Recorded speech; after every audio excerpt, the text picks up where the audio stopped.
नमस्कार दोस्तों, आज के इस वीडियो में हम सीखेंगे साइलेंट लेटर्स के बारे में। दोस्तों, ए से लेकर जेड तक यानी कि ए टू जेड ये लेटर्स कब और किस केस में साइलेंट होते हैं। साइलेंट लेटर का मतलब क्या होता है? इनको लिखा तो जाता है इंग्लिश में, इनकी स्पेलिंग में, बट इनका उच्चारण नहीं किया जाता है, यानी कि इनको नहीं पढ़ा जाता है। और अक्सर ऐसा होता है कि जब स्टार्टिंग में हम इंग्लिश सीख रहे होते हैं तो हमें इन चीज़ों के बारे में नहीं पता होता है और हम इंग्लिश गलत पढ़ते हैं। अगर साइलेंट लेटर्स का हमें नॉलेज नहीं है तो यकीन मानिए आप कितने भी बेहतरीन इंग्लिश पढ़ रहे हो लेकिन वो गलत ही होगा, क्योंकि आपको 100% नॉलेज तो है नहीं कि उसको बोलना क्या है। ओके, सो अगर आप भी चाहते हैं कि आपसे ये गलती ना हो और आप बेहतरीन तरीके से इंग्लिश पढ़ें और इंग्लिश बोलें, तो चलिए आज की क्लास में सीखने वाले हैं ए से लेकर जेड तक सभी के सभी साइलेंट लेटर्स। ओके, तो सबसे पहले ए को देखते हैं, ए कब साइलेंट होता है। तो ए केवल तब साइलेंट होगा जब ए के बाद में डबल एल वाई रहेगा। ए के बाद अगर डबल एल वाई लगा हुआ है तो ए हमेशा साइलेंट रहेगा। जैसे यहाँ देखिए, ए के बाद में डबल एल वाई तो ए साइलेंट, यहाँ भी ए के बाद डबल एल वाई तो ए साइलेंट, यहाँ पर भी ए के बाद डबल एल वाई तो ए हमारा साइलेंट हो जाएगा। अब देखिए पढ़ना कैसे है। वैसे क्या पढ़ते हैं? म्यूजिकली। क्या पढ़ते हैं? म्यूजिकली। बट अब क्या पढ़ेंगे? म्यूजिकली। क्या पढ़ेंगे? म्यूजिकली। Okay, Musically. अब बोल के देखिए, म्यूजिकली अच्छा लग रहा है या म्यूजिकली अच्छा लग रहा है? जब में ए साइलेंट हुआ इसका उच्चारण भी बेहतरीन हो गया। Okay, physically. तो क्या ऐसा बोलेंगे फिजिकली? No, physically. क्या बोलेंगे? फिजिकली। लॉजिकली। क्या बोलते हैं? लॉजिकली? नो, क्या बोलेंगे? लॉजिकली। लॉजिकली। ओके, तो अभी हमने देखा, देखिए ए केवल एक ही केस में साइलेंट होता है जब उसके बाद में डबल एल और वाई रहेगा। ओके, अभी बी की कहानी समझ लीजिए कि बी कब साइलेंट होता है। तो एम के बाद अगर बी आ रहा है या टी के बाद बी आ रहा है, या ऐसा समझिए कि बी के पहले चाहे तो एम आ जाए चाहे तो टी आ जाए, बी साइलेंट हो जाएगा वहाँ पे। ओके, जैसे देखिएगा यहाँ पर एम के बाद में बी है, एम के बाद बी, एम के बाद बी, यहाँ भी एम के बाद बी, यहाँ बी के बाद में टी आ रहा है। अच्छा, यहाँ क्या लिखा था? बी के बाद अगर टी आ जाए तो बी के बाद टी आ रहा है तो बी साइलेंट होगा। यहाँ बी के बाद टी आ रहा है ना? बी के पहले एम और बी के बाद टी अगर आ रहा है तो बी साइलेंट हो जाएगा। अब देखिए पढ़ना कैसे है। बी ओ एम बी, इसको बॉम्ब नहीं पढ़ना है, क्या पढ़ेंगे? बॉम्ब। क्या पढ़ेंगे? Bomb. C O M B, comb नहीं पढ़ना है, क्या पढ़ेंगे? Comb. D U M B, dumb नहीं पढ़ना है, क्या पढ़ेंगे? Dumb. T H U M B, thumb नहीं बल्कि क्या पढ़ेंगे? थम। डी ई बी टी, ये डेप्ट नहीं है, क्या है? डेट। क्या है? Debt. D O U B T, इसको डूप्ट नहीं पढ़ते हम, क्या पढ़ते हैं? डाउट। क्या पढ़ते हैं? डाउट। इस डाउट में क्या कहीं पर बी का उच्चारण हो रहा है? आपने जितने ही वर्ड देखे क्या कहीं पर भी बी का उच्चारण हुआ है? नहीं हुआ है। ओके, तो ये बी के उच्चारण होने का नियम। बी कब साइलेंट होता है? ओके, चलिए सी देखते हैं कब साइलेंट होता है। तो सी तब साइलेंट होगा जब सी के एस के बाद सी आएगा, यानी कि अगर सी के पहले एस आ रहा है तो समझ जाइए वहाँ पे सी साइलेंट रहेगा। जैसे सी के पहले एस आया मतलब सी नहीं पढ़ा जाएगा, सी के पहले एस आया मतलब सी नहीं पढ़ा जाएगा, सी के पहले एस, सी के पहले एस और सी के पहले एस, इन सभी जगह पे सी को नहीं पढ़ा जाएगा। देखिएगा इसको वैसे क्या पढ़ते हैं? एस्केंट। अभी क्या पढ़ेंगे? एसेंट, क्योंकि यहाँ पे सी साइलेंट। क्या पढ़ेंगे? एसेंट। इसको साइंस नहीं पढ़ते, क्या पढ़ते हैं? साइंस, मतलब सी हमारा साइलेंट। क्या पढ़ना है? साइंस। स्किन, स्किन नहीं, क्या हो जाएगा? सीन। डिस्किपल, डिस्किपल नहीं, क्या होगा? डिसिपल। क्या होगा? डिसिपल। मस्कल्स, मस्कल्स नहीं बल्कि क्या होगा? मसल्स। क्या होगा? मसल्स। अभी हमने ए, बी और सी का साइलेंट लेटर्स रूल समझ लिया है। अगर आपको कहीं पर भी डाउट होता है तो बेशक आप कमेंट करके पूछ सकते हैं, ओके? क्योंकि हम जितना भी पढ़ाई करें हमारे मन में कोई भी डाउट नहीं रहना चाहिए।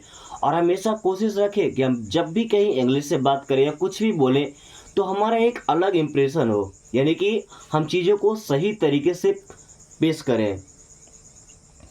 अभी देख लीजिए डी कब साइलेंट होता है? जब डी के बाद में जी आएगा। डी के बाद अगर जी आ रहा है तो वहाँ पे फिर डी साइलेंट हो जाएगा। जैसे डी के बाद जी आया मतलब डी गया, डी के बाद जी तो डी गया, डी के बाद जी डी गया, डी के बाद में जी तो डी गया। अब इस सब में हमको डी का उच्चारण नहीं करना है। कब नहीं करना है? जब डी के बाद में जी आ जाए। इतना तो दिख जाएगा ना वर्ड में, ओके? इसको एडगे नहीं पढ़ना है। क्या पढ़ना है? एज। क्या पढ़ना है? एज। ब्रिडगे नहीं पढ़ना है। क्या पढ़ना है? ब्रिज। ब्रिज। हेडगे नहीं पढ़ना है। क्या पढ़ना है? हेज। वेडगे नहीं पढ़ना है। क्या पढ़ना है? वेज। क्या पढ़ना है? वेज। देखिए साइलेंट लेटर्स को पहचानने के बाद इनका उच्चारण कितना बेहतरीन हो जाता है और इंग्लिश बोलने में कितना अच्छा लगता है। अभी देख लीजिए ई कब साइलेंट होता है? तो ई किसी भी वर्ड के अगर लास्ट में आ रहा हो, किसी भी वर्ड के, तो ई हमेशा साइलेंट होता है। देखिए इन सही वर्ड्स में ई लास्ट में आया है, ओके? यहाँ पे हर जगह ई हमारा साइलेंट हो जाएगा। जैसे बी आई की ई, इसे बाइके, बीके नहीं पढ़ना है। क्या पढ़ते हैं? बाइक। क्या पढ़ते हैं? बाइक। SHINE, ई तो गया, क्या पढ़ेंगे? साइन।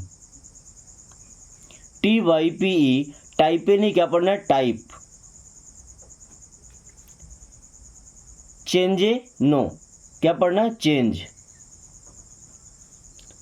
नामे, नेमे नो, क्या पढ़ते हैं? नेम। तो ई हमारा कब साइलेंट होता है?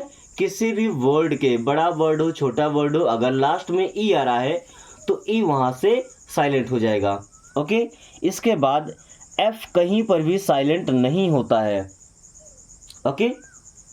इसके बाद जी देख लीजिए, अगर जी के बाद में एन आ गया, जी के बाद एन लगा हुआ है तो फिर जी हमारा साइलेंट हो जाएगा। देखिए जी के बाद एन, जी गया, जी के बाद एन, जी के बाद एन, जी के बाद एन। किसी भी वर्ड में अगर जी के बाद में एन आ रहा है तो फिर वहाँ से जी हमारा साइलेंट हो जाएगा। इसको डिज़ाइन नहीं पढ़ना है। क्या पढ़ना है? डिज़ाइन। डिज़ाइन। इसको सिग्न या साइग्न नहीं पढ़ना। क्या पढ़ना है? साइन। फॉरेन। कैंपेन। क्या पढ़ना है? कैंपेन। देखिए जी के बाद में एन आया तो जी हमारा साइलेंट हो गया, ओके? एच देख लीजिए कब साइलेंट होता है? अगर एच के बाद में ओ आया, किसी भी वर्ड में एच के बाद अगर ओ आ रहा है तो एच साइलेंट हो जाएगा। जैसे एच के बाद में ओ, एच गया, एच के बाद ओ, एच गया, एच के बाद ओ, एच गया, एच के बाद ओ तो एच गया। अब क्या बचा यहाँ पे? एच तो गया, ओ एन ओ आर बचा, यानी कि क्या पढ़ेंगे? ऑनर। लिखा जाएगा, इस बात का ध्यान रखिएगा, ऐसा नहीं कि लिखना नहीं है, लिखना है, उच्चारण नहीं करना है। इको, क्या हो जाएगा? इको। हॉनेस्ट नहीं पढ़ना है। क्या पढ़ना है? ऑनेस्ट। क्या पढ़ना है? ऑनेस्ट। हावर नहीं पढ़ना है। क्या पढ़ना है? आवर। क्या पढ़ना है? Our, okay? अभी एच के बाद आई और जे कहीं पर भी साइलेंट नहीं होते हैं, हर जगह इनका उच्चारण किया जाता है। उसके बाद समझिए कहानी के की। के बाद कभी भी अगर एन आ रहा है तो के हमेशा साइलेंट होगा। जैसे के बाद एन, के बाद एन, के बाद एन, सही वर्ड में के बाद एन है, यानी कि के का उच्चारण नहीं होगा। देखिएगा KNOW, कनऊ नहीं पढ़ना है। क्या पढ़ना है? नो। KNEE, किनी नहीं पढ़ना है। क्या पढ़ना है? नी। KNIFE, कनाइफ नहीं, क्या पढ़ना है? नाइफ। KNOCK, कनॉक नहीं, क्या पढ़ना है, नॉक। KNOWLEDG। अब देखिए डी का भी पता चल गया कि जी के पहले डी आ रहा है तो ये भी साइलेंट हो जाएगा। तो क्या पढ़ेंगे, नॉलेज। कनऊ लग गए नहीं, नॉलेज। क्या पढ़ना है, नॉलेज। इसमें 2 लेटर साइलेंट आ गए। ओके, डी भी हमारा साइलेंट ही है। के बाद में एल, तो एल कब साइलेंट होता है, एल के बाद चाहे डी आ जाए, चाहे एफ आ जाए, चाहे के आ जाए या एम आ जाए, एल साइलेंट होगा। एग्जाम्पल समझिएगा, अभी एल के बाद में डी आ रहा है, एल के बाद में डी, तो अब इसे क्या पढ़ना है, कुल्ड नहीं, क्या पढ़ेंगे, कुड। देखिए एल हमारा साइलेंट हो रहा है, वुड, शुड। तो एक तो समझ गए, एल के बाद में डी आ गया तो एल साइलेंट हो गया। अब एल के बाद अगर एफ आ रहा है, एल के बाद एफ आ रहा है तो यहाँ भी एल हमारा साइलेंट है। जैसे काल्फ नहीं पढ़ना है, क्या पढ़ेंगे, कॉफ। इसको हाल्फ नहीं बल्कि हाफ। ओके, अब अगर एल के बाद में के आ रहा है, के आया, के इन सभी जगह पर भी एल हमारा साइलेंट रहेगा। क्या पढ़ेंगे, टाल्क नहीं, टॉक, टॉक। वॉल्क नहीं, वॉक। चाल्क नहीं बल्कि चौक। फॉल्क नहीं बल्कि फॉक। अब एल के बाद अगर एम आ रहा है, इनमें एल के बाद में एम, तो एल यहां पर भी साइलेंट हो जाएगा। तो CALM इसे पढ़ेंगे काम, BALM इसे पढ़ेंगे बॉम, PALM इसे पढ़ेंगे पाम। ओके, इस तरीके से एल हमारा 4 जगहों पर साइलेंट होता है। एल के बाद चाहे तो डी आए, एफ आए, के आए या एम आए, इन चारों केसेस में एल साइलेंट होगा। ओके, यानी एल को नहीं पढ़ा जाएगा। अब एल के बाद एम, तो एम कभी भी साइलेंट नहीं होता है। एम को हर जगह पे उच्चारण किया जाता है या पढ़ा जाता है। एन कब साइलेंट होता है, जब एम के जस्ट बाद में एन आ जाए, या ऐसा समझे कि एम और एन साथ में हो। ओके, अब देखिए इन सभी जगहों पे एम के बाद में एन आ रहा है, यानी कि एम और एन पास में है, तो यहाँ पर हमारा एन तो साइलेंट रहेगा, एन को पढ़ना ही नहीं है। तो अभी क्या हो जाएगा, ऑटम। ऑटमन नहीं पढ़ेंगे, क्या पढ़ेंगे, ऑटम। डैमन नहीं पढ़ना है, क्या पढ़ेंगे, डैम, डैम। कॉलमन नहीं, कॉलम, क्या पढ़ेंगे, कॉलम। हाइमन नहीं, क्या पढ़ेंगे, हाइम, क्या पढ़ेंगे, हाइम। यहाँ पे भी एन हमारा साइलेंट रहेगा, यानी कि एम और एन अगर साथ में हो तो वहाँ पे एन साइलेंट हो जाएगा। ओके, एन के बाद में ओ कभी भी साइलेंट नहीं होता है। अभी देखिए पी कब साइलेंट होता है, अगर पी के जस्ट बाद में एस आ रहा है, क्या, पी के जस्ट बाद में एस आ रहा है तो वहाँ पे पी साइलेंट हो जाएगा। ओके, चलिए देखिए कुछ वर्ड्स में, पी के बाद में एस आया तो पी गया, पी के बाद एस तो पी गया, पी के बाद एस तो पी गया। अब क्या हो जाएगा, साइकोलॉजी। अक्सर मिस्टेक होता है जब हमसे कोई बोलते हैं साइकोलॉजी की स्पेलिंग लिखने में, क्योंकि हमें पता ही नहीं कि इसके पहले पी लगा होता है। ओके, और कई लोग गलती कर देते हैं, लगभग 99% लोग गलती करते हैं। अभी पी तो साइलेंट हो गया। साइकाट्रिस्ट, क्या पढ़ेंगे,